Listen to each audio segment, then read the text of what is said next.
What's going on, guys? Welcome back to the Fitness for Life podcast. I'm your host, Jackson Lohr. Here I have today with me Derek Mendoza. Derek is a fitness coach at this point. You can find him at Find Your Prime on Instagram, as well as I'm sure you have a Find Your Prime website as well. And Derek's somebody who I met through attending a conference that he co-hosts with his partner Nick Lamb. Nick Lamb and I met at this conference last year, and really was an inspirational event for me. So Derek, I'm really excited to have you on this afternoon. I appreciate you coming on. Hey, thanks for having me, Jackson. Yeah, that was great meeting you. And it's kind of the way this thing works, right? Is you meet people by going out and learning, and you never know who you're going to meet. And then a year later, now we're jumping on a podcast together. I love it. I love it. And Derek, we were talking a little bit before we got started, just trying to piece through, what do we want to bring to the table for the audience today? And I think, one of the things you mentioned is piecing through the information that's out there. You've spent, 18 years in some degree of training, right? Some degree of the fitness industry. And, you've had to do quite a lot of that for yourself. And so just for the average person who's, trying to figure out what it is that they need to do to improve their health, to better themselves, what does that look like in today's day and age when there's just all kinds of media outlets and you never know what to trust? Yeah, absolutely. The funny thing is it's come full circle right back to where it was, right? So back in the day when I was first learning, what you had to do was, of course there was internet. Of course, I'm not that old, right? But right. Google was a newer thing, and not everybody knew how to, or not everybody was tech savvy enough or wanted to mess with it. And there wasn't as an abundance of information out there. So what I did as a coach was I found some people, some trusted mentors that I knew were on the cutting edge of stuff. And I just continued to follow them. And then it led me to more people and more people. And before you know it, I had a group of like 5 to 10 people that either I was working with directly or I was indirectly learning from them. Yeah. And then now, you have the ability to Google anything, and this abundance of information comes out. Yeah. The problem is people get overwhelmed. I do it too. Like if I'm going to Google something, I Google it. I'm like, oh my goodness, this just spit out 5,000 pages of answers. What's the right answer? Right. So the reason why I said it's come full circle is because now it's getting back to exactly what that is. You've got to find those mentors or those people that are on the cutting edge, or those people that you know, love, and trust, and get your information from them, knowing that guys like you, Jackson, who's a great coach, you are actually digging through the information, spitting out, taking out what your clients don't need, and then keeping exactly what your clients need. So now you have the roadmap to get them from A to Z. You might not even, want your clients going to, a Google to Google some, because then they're going to think their head's falling off. They're going to think they have cancer. They're going to think that they need to go do something crazy, right? Yeah. It's like, oh, hey, you ask me the questions, I'll cipher through the information, and I'll give you the meat and potatoes of what you need to know. And so it's come full circle. That's how I feel now. Like I'll Google some things, but a lot of times I have 18 years of experience. I have a lot of contacts. I'll reach out to somebody and say, hey, what do you think about this? What have you read about this? Or I'll just go find some studies and some research. Yeah. So it's important to understand that, people are getting overwhelmed. And so what we need to do now is we need to rely on those trusted coaches, trusted mentors. Yeah. Yeah. It's, it's interesting. You say like, hey, you probably don't even want your clients looking at stuff on their own. Obviously I want people to have the freedom to do that. But it's funny. Some of the conversations that come up on coaching calls, on just in talking with friends, no matter who it is, if they find out, I work in the fitness industry, I get a lot of weird questions. Sometimes, where I think the most recent one I heard, that I thought was, just a little bit wacky and kind of out of left field was, hey, I thought your body couldn't process more than 30 grams of protein at a time. No. And my first reaction was like, well, I hadn't heard that. And I'm pretty sure that's not accurate at all. But, I didn't say this out loud, but my first thought was it's definitely got to be very, variable based on the person's size, at least. At the very least, that's the variety that the body's going to have. But you know, look into it, and it's just something that someone put out there in a very small study that didn't have, the sample size was like 12. And people Uh, ran with it. yeah, and they take one study and run with it and think just because it hits, if you're statistically savvy, if it hits the p values, okay, yeah, clearly this is truth. All right, pump the brakes a little bit. It's good to have some perspective and understand. I think that's one thing that gets undervalued from the general population standpoint is they can see an article and just get confused by the fact that there's not the breadth of and depth of research to support a claim, because that, if you're on the other end, if you're in research, right, you're having to make some sort of conclusion. You have to draw some sort of conclusion. And really seasoned researchers will say, hey, more research should be done on X, Y, and Z to determine if, this is an actual effect we're seeing. But a lot of times people will quickly draw that conclusion. And it's usually, college students or master's students who are just trying to get through their research, and they're moving on to something afterwards. And sometimes those things get lost in the weeds a little bit, and that's okay.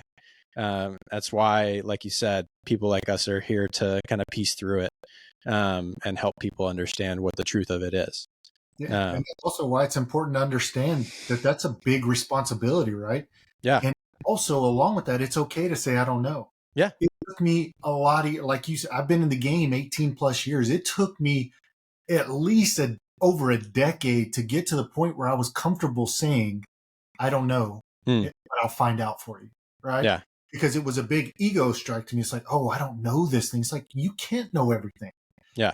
And it's okay to say, I think your clients will respect you more when you're able to say, hey, I don't know, but I'll find out for you. And then you actually go find out for them. Yeah. You come back to them with the information. Here's what I found out. Don't know if it's 100% true or I feel like it's pretty close to true. And then now let's go. Yeah. I got the information, right? Yeah. Builds a rapport, builds a little bit more of that know, love, and trust factor, which is so important as coaches. Yeah. Yeah. One of my professors in undergrad, mentor of mine, that was something she excelled at, was saying, there was all this stuff that was new to her because I was originally an athletic trainer before I got into the fitness industry. And she had let her certification go while her kids were very young, and then had gotten recertified and started working more and more in it. And I think that was an advantage to her because she knew that, her research wasn't, up to where it could be. And so she easily said, hey, I don't know, I'll get back to you. And seeing that modeled so early in someone that I, trusted and appreciated, I think that's helped me to do that more earlier on, and has helped with just the humility that comes with being able to say that. Put you steps ahead of some of these young coaches, Yeah. Yeah. One of the things that I have been really diving into lately, and something that I'm really working on, my ability to help people with is motivation. I know we were talking about that's something we can dive into. We hear a lot of times, motivation doesn't last. It's not something that happens, magically. Talk to me a little bit about what you've found in your experience to be true about, developing momentum in terms of motivation. Yeah, I'll talk about it two different ways, actually. I'll talk a little bit about what, really how you get to be motivated. Then I'll talk a little bit about the coaching aspect of it. Yeah. how I don't really feel that's our responsibility. Mm. But first off, motivation, a lot of people think, okay, this is motivation. I'm going to go watch an ET and Eric Thomas video. I'm going to go watch a Tony Robbins video in the Yeah. morning, and I'm going to get ready to go work out, right? And so maybe that works a couple times, but then eventually it's like, I already know what he's going to say, or you know what, it may get me a little bit like hyped up, but I still don't want to go for a 10-minute walk or for, go do some push-ups and whatever your workout is or whatever your physical activity is for the day. But what I've always found, and I say always, this is more, as I got a little further into my coaching career, is what you need in order to get motivation is just to take some action. Yeah. Just to put that one step in front of the other and then take another step, even when you don't want to do it.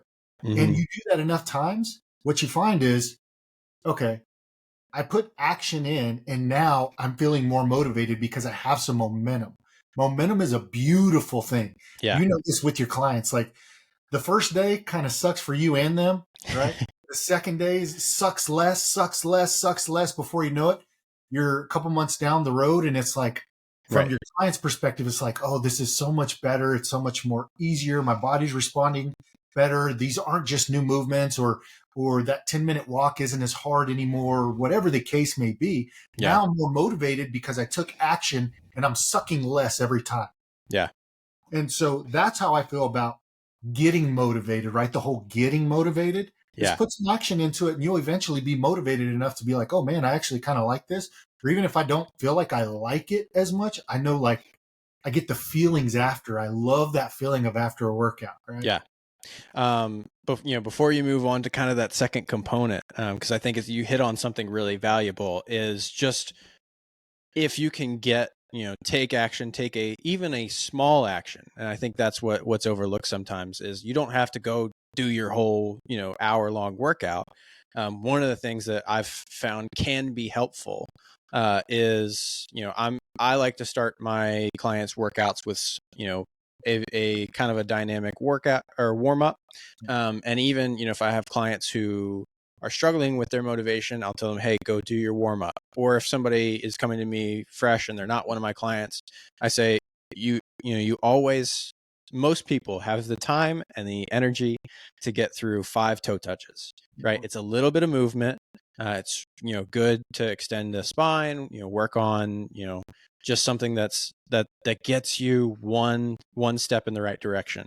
And a lot of times what people notice is, okay, that 5 toe touches leads into, okay, I'm going to do some push-ups or I'm going to do a plank or I'm going to do, I'm going to go walking. And what I see is kind of this cascade, right? Of that motivation following action, then providing the motivation for more action and so on and so forth. Yeah. I don't know where I heard, I don't know if I read this or if I heard this on an Audible or a book, but I remember somebody was explaining like the process of getting somebody to go to the gym, right? If that's what they want to do. And if they're scared of the gym, it's like, okay, hey, day number 1, get your bag ready to go to the gym. Day number 2, put your clothes on like you're going to go to the gym. Day number 3, drive to the gym, get to the parking lot, see what it feels like, go back home. Day number 4, walk in, get a tour. Yeah. Day number 5, walk in, get on the treadmill for such and such time, right? And so you're just taking these little bitty actions that are eventually getting you to where you want to go. The overwhelm comes with says, oh, hey, go to the gym and get a workout in. Okay, well, when do I go to? What workout do I do? Yeah. It's like, but after the 1,000th time, that becomes what you do. You know it. It's your routine. When you eat now, you chew up. You don't think, okay, let me put this in my mouth, bite down. Let me bite down another time. Let me move the food around. No, it's just something that you've learned to do. You don't have to think about it anymore. And I'm glad you said that. That's a huge part of the process that we miss. Is doing those little things. One of my buddies now that have become good friends with, Jordan Syatt, he used to talk about, well, he still does talk about, just get out and walk. Yeah. Just go for a walk. That's like the most crucial thing you can do to get started. Yeah. And I used to listen to that as a strength coach back in the day where, I trained a lot of people, not just athletes, but I would think about it. I'd be like, I mean, come on, go walk. The longer I've been in the business, I'm like, that is crucial. That's like one of the big things you can do to get started. Yeah. and to continue to do for the rest of your life. So, yeah, I'm glad you touched on that because that is hugely important. Take those little steps, take them one at a time. Yeah. And for people listening, like one of the things that I do with my clients, especially if they're weight loss clients, people who are pursuing some degree of weight loss, whether it's small or large, is before we even touch nutrition, weight loss is primarily going to be on the nutrition side, but it's has a lot to do with your habits. And walking and establishing some sort of small daily activity is one of the first things we implement. Whether it's 5 minutes a day, 10 minutes a day, 20 minutes a day, no matter what they can fit in their schedule, that's something that right up at the front, right up front, we establish that as early as possible, because that's something that not only can be beneficial if you're trying to lose weight, but just if you're trying to maintain good health. I there's a I can't I probably if I'm going to reference this study, I should go find it and put it in the show notes. But there was a study done not too terribly long ago that showed that walking was as beneficial for repairing chronic back pain, or reducing chronic back pain than just had similar effects to physical therapy, and that speaks volumes. Now, again, I need to go look at the specifics of that to make sure I'm not spreading too much bad information. But even just the fact that in a small population that was something that could be seen, again, speaks volumes for the power of walking and the benefits. For sure. So, And like you said, sometimes it's that come in and just do your warm up, right? yeah, Sometimes the best thing, it doesn't matter how old or young you are, is to continue to drive movement into your joints. yeah, And so sometimes you may just get into your living room and do some movement stuff, right? I know because I tended to lift really heavy, and I still do. I love to lift heavy. One of the things that I really have to focus on is I have to drive movement into my joints or I get yeah, super tight and super stiff. And so if I can just do those little things daily, sometimes that's my win for the day. mm-hmm. Oh, I just went in and I did some mobility. And that's the way we should think of it for our clients is Yeah, sometimes it's just about getting them a win for the day. That's mm-hmm. what it's about. Get Yeah, them to build a little bit of momentum because momentum is the key.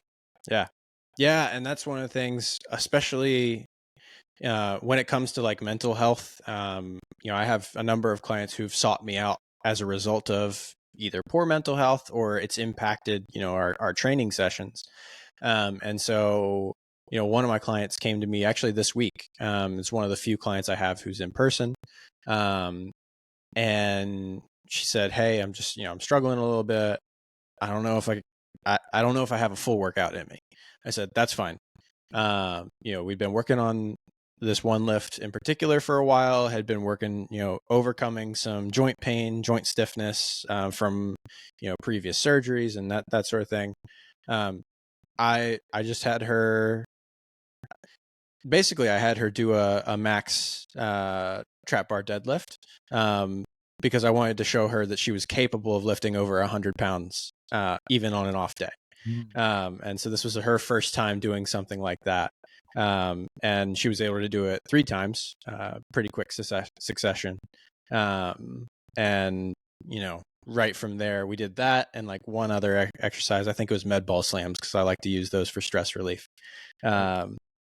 And yeah, just something small like that can completely change your aspect when you understand that, okay, I'm capable of doing things even on days where I'm not feeling like it. Yeah. And so that's something that's important. Oh yeah. And it's the importance of also is meeting them where they're at, right? Yeah. At what I'm assuming what it sounds like you did was first off, you taught them that, hey, you have a little bit more in the tank than you thought. Yeah. But then also after that, you probably back down a little bit and like you just showed them something. And now you're like, okay, you're not 100% right now. So we don't have to do every single thing that Yeah. I planned. We make an adjustment. Spending, 8+ years in professional baseball, that was one of the things I had to learn right away is you got to meet every single person, every single player where Yeah. they're at that day. And my big thing was, okay, let me find the one little thing that can help you for this day, because you may have played 7 games in a row. You may have, ran a crazy amount over the last few days that you normally wouldn't have. You're not recovering well. You're not sleeping well. Yeah. What's the one thing that we can do to get you a little bit better, right? And I'm going to meet them where they're at. Right. And so that's a crucial aspect of coaching, and Mm-hmm. of realizing everybody's different. We're not dealing with somebody who wants to lose weight. We're dealing with a human being. Yeah. We're dealing with somebody who has a husband, a wife, kids, their sibling died. There all these crazy things that happen that you don't have control of, that go into your mental health. And now it's like, okay, how do we meet them where they're at? Yeah. Let's figure this out together.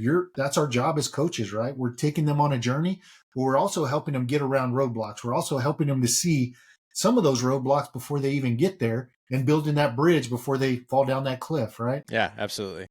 Yeah. And I think, even taking it a step further is like, I think we often have a hard time meeting ourselves where we're at. And we expect, because most people expect more of themselves than others, would hold them to. Not everybody, but I think most people who are, driven, wanting to be healthier, wanting to, if they have that desire to be better, they probably hold themselves to a pretty high standard, and often to a fault, right? One day is not going to look like the other. Like you said, if something that's been very humbling for me is, back in May of this previous year, I had a hand surgery, and had to completely repair 3 tendons in my hand, that in my fingers, that were really crucial for everything I was doing at the time. And so it's been, a long time coming of building back up strength, building grip strength, accommodating to, the new look and feel of my hand and my wrist. And, so it's, I've had moments where I've had to meet myself where I'm at and say, okay, I'm not getting this today. The tendons are too sore. I'm not going to be able to move it how I want. Let's just do what I can, try and massage it a little bit, try and just move through some mobility work, and be, move on and take it fresh tomorrow. And I think a lot of times people are too hard on themselves, which tends to lead to, people giving up, or, especially if you take that day in and day out, it can be really exhausting. And so one thing that you'll hear me say to my clients all the time is give yourself grace. Yeah. And it's almost like sometimes when we say stuff like that, it's like we're reminding ourselves, right? Yeah. Maybe sometimes where I'm teaching or I'm coaching and I'm saying things that really I need to hear. Yeah. And that, because of that reason and how we tend to be so hard on ourselves, that's why I believe coaches need to be coached. Coaches need coaches. Like if you look at any specific time, like right now I have a business coach. Right now I have mentors. Right now, I just finished up, but I'm probably going to take a couple months off and then come back to it. But I have people doing my workouts and my diet nutrition. I hired that out because I'm too hard on it. I'll redo my workouts time and time again because I'm like, yeah, I would just want to get better in these areas, or I'll just get to the point like I don't even have the mental capacity to do that, right? And so we need coaches. So that's one of the first things. If I'm getting a coach, I want to know, hey, is he being coached or is she being coached? Does she have a mentor? Where's she getting her information from? Yeah. If you're staying, up to date with things, like, hey, I want to work with you. You're really good at what you do, and I know you're going to continue to find the next thing. And so, that's a very important thing that you just mentioned. Is we're so hard on ourselves, but we can put some boundaries out there, or some things that keep us in our lane. Yeah. By hiring coaches. Yeah, absolutely. And it's something, for those who don't know, that's something I've done for myself, is hiring a coach. And it's something I will continue to do because it just makes things easier. Like I don't have to hold myself to that higher standard, because I know somebody's going to help do that. They're going to play a role in that, and keep me from going off the rails and making, like you said, making rash decisions about programming that don't really make a whole lot of sense in the long run. But I think I interrupted you probably 10, 15 minutes ago in getting to the second point about motivation that you were gonna take on there. Yeah, what I was going to say is, where I think us as coaches need to head or think more of is we're not really there to motivate people. Like that's not our job. Maybe initially to help them, kind of see the vision and Yeah. to understand that put one step forward. Right. But our job is to be their guide. Yeah. Our job is to give them the next step A, B, C, D. Now you do this. Yeah. Our job is to remember if it was like us that was in their position, and that's what makes us a really good coach, is like we already know where they're going. We went through the same thing. Our job is to, I remember when I got to this point, I hit this roadblock, and I'll be damned if I'm going to let you hit that roadblock, because I remember what it was like. Now, this is what I did though to get over it. We're going to get you there, right? That's our job as coaches. Yes, we're getting them to their goal, but we're getting them their goal in a more efficient way. Right. Because we've already been there, or we've already trained many clients that are trying to get there. We already know the roadblocks that are coming up. So what I see a lot of coaches try to do is to spend a lot of time trying to motivate their clients, as opposed to like, hey, let's get some momentum going. Once that momentum is going, then I just need to show you the steps. I just need to show you what's going to come up. I just need to show you, that next step, so that way you can get where you want to go. Yeah.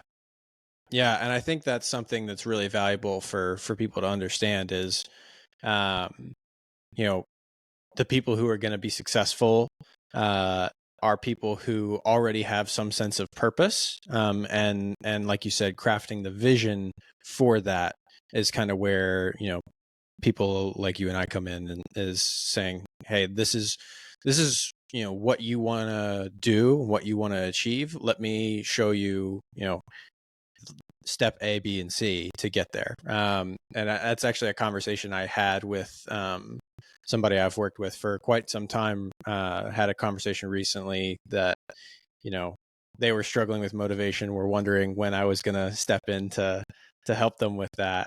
And, after kind of piecing through it, it was like, well, no, it's not, it's not really my role to do that from the ground up. Like, you have to have some desire to change, and to make this improvement on your own, or this is not going to work, because I can't do it for you. And that's the thing, is I think some people are just not at a place where they're ready to do it. They're ready to make a change if a change is needed. And yeah, it's not going to be an outside force usually that causes that initial desire. It's going to be something within them, usually as a result of life purpose, family, something very, very close to their heart. And up front, I mean, usually when you're picking up a new client, especially online now, virtually, right? Because for some people that's a little harder, because it's a different type of coaching. But Yeah. usually ask some questions that give you some information to their deeper reason, right? Let's say, let me use the normal, like, let's say it's a dude. He's just like, oh, I'm kind of afraid to take off my shirt because I don't like the way I look. But really what it comes down to is, you go deeper, and it's really like, man, he just wants to be a protector for his family. He wants his family to be proud of him. He wants, it could be these different things. So if you figure that out on the front end, the motivation doesn't have to be like, hey, let's go get it today. Let's, no, it's like, hey, you're having a tough day. Why do you actually even do this? Why did you hire me to do this in the first place? Or what was it that you actually reached out to me for? Is it you, or is it, and then already what it is. It's like, oh, well, was it about your daughter, Emily, right? Are you doing this for her? Are you doing this, and that kind of gives them the little push, but that isn't you having to motivate them and tell them like, let's go to the gym. We got to get in there. We got to go get your 10-minute walk. And why didn't, it's not that kind of thing. It's like, there's a different way to go around it. And that's one thing I love about coaching is one of my favorite things to see is the light bulb moment or that where they get it. Yeah. Right? And you get that light bulb moment so much when you just reframe or help them remember Mm. why they're actually doing something. Yeah. Because it's like, oh yeah, it's about, and you know that we know this, like it's about when you can make this about more than just yourself. Yeah. Oh, those are the only motivators you need, right? It's like it's Absolutely. bigger than me. This isn't about me. I'm letting Jackson down, or I'm letting my daughter down, or my son down. It's now that hits hard. Yeah. And now it's not a like, hey, remember you said you were going to do this. It's like, no, Right. man, I need to do this because I made a commitment to somebody. Right. And that somebody is very important to me. Yeah. Yeah. You're speaking my language with that, man. I mean, I've got, so in my home gym, I've got a flag up that says "Remember why you started," Yeah. and that's exactly it, right? It doesn't necessarily have to be why you started, but remember why. Why are you trying to be healthier? Why are you trying to, do X, Y, and Z? Or if you keep that in mind, that can take you places, and even taking it a step further, like, that should be the mentality we take with just about everything, right? I remember, I recently had a chat with Daniel Yorez, who's Oh, uh, okay. Well, yeah, then, yeah. preparing. He's preparing for his wedding in January, and he's in the thick of it right now, going through the wedding planning process, which is a bit of a headache. Um, between the costs and just the logistics involved. And the thing about it is, if you remember why you're doing exactly that, it's the marriage that matters, not the wedding so much. And that's something, as me and my wife experienced, that we got married in the middle of COVID during June 2020, and so we had to constantly remind ourselves, like, hey, it's the marriage that matters. It's Mhm. not the wedding that matters. It's the marriage.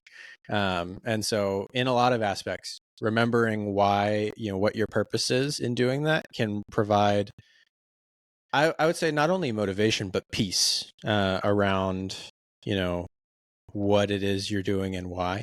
And I think the other component, one of the things I've seen, uh, even in the few months that my son has been born, is I have that renewed purpose with just interacting with him and understanding, like, this is a lot more than just me and my wife now. There's such a desire to model a different behavior, um, not even necessarily different, but just everything is dialed to 11 in terms of the desire to do the right thing, to um, you know model those behaviors that are beneficial to him in the long term. And so, I've found myself moving from 2 or 3 workouts a week to 4 or 5, and you know my nutrition habits are more positive than they've ever been. And yeah, just some of the little things that, like, I know he doesn't even really know it yet, um, but over the next couple of years, he'll start to pick up on those things. Oh, yeah. uh And he'll and learn by seeing, right? right, Learn by exactly. seeing what's going on. And it's like the little things too, is like I said earlier, this is life, man. Yeah. We're human beings. We're not clients. And Right. so it's like you're doing, like, when you see a behavior you don't like and you want to try to correct that behavior, it's like, let me find a solution to. Now, do I really want to go find a solution and go do some research? No, but you know that the end goal is like, man, my son's going to be a better, more well behaved, a better human being, a better this, a better that. Yeah. And that's motivation that you need, right? That's kind of like a more of a motivation that's getting you going. It's not the being inspired, like going Right. and watching a YouTube video, right? Yeah. This is more like real motivation. Yeah. Absolutely. Cool. Well, we're close to the end of when I like to wrap things up, a little over a half hour or so. Derek, is there anything that you've thought of as we're chatting, or that you think would be valuable from your experience to share with the audience here? Yeah, I think over the time that I've been a coach, been an athlete, I played college football. I've been an athlete, and I've coached a ton of people. Mm. I think the one thing that I've learned that I can always take away, that I can always give to somebody else is just remember it's you against you. Mm. That's what it is. Every day you wake up, it's not like, and we all fall into this, right? The comparison with Instagram now, social media, you get online, you look at every day is this person's best day. They're on vacation. They're doing this. They're eating the Yeah. best food here. And sometimes you just have to remember it's like, did I get a little bit better today? Did I do something to progress in an area? It doesn't have to be fitness. Yeah. Did I read a little bit of a book? Did I talk to my son in a way that made me proud because I used to get mad and Mm. it's just like doing those little things and remembering that like, hey, I'm just trying to be a better me today. And if I can do that every day in one area of my life or multiple areas, I'm going to look up in 10 years and be like, man, how did this all happen? It took little by little, but it's like, man, I like where I'm at and I'm like where I'm heading. It's never over, right? It's a journey, but Right. it's me against me. That's it. Yeah. Well, I appreciate that. That's an excellent word to end on.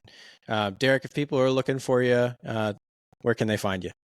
I would say my Instagram, not big on social media because most of my stuff happens through email, but Yeah. at Find Your Prime, my email is dmendoza at findyourprime.net, or you can go to FYP, which is Find Your Prime, FYPlist.com. Join my email list.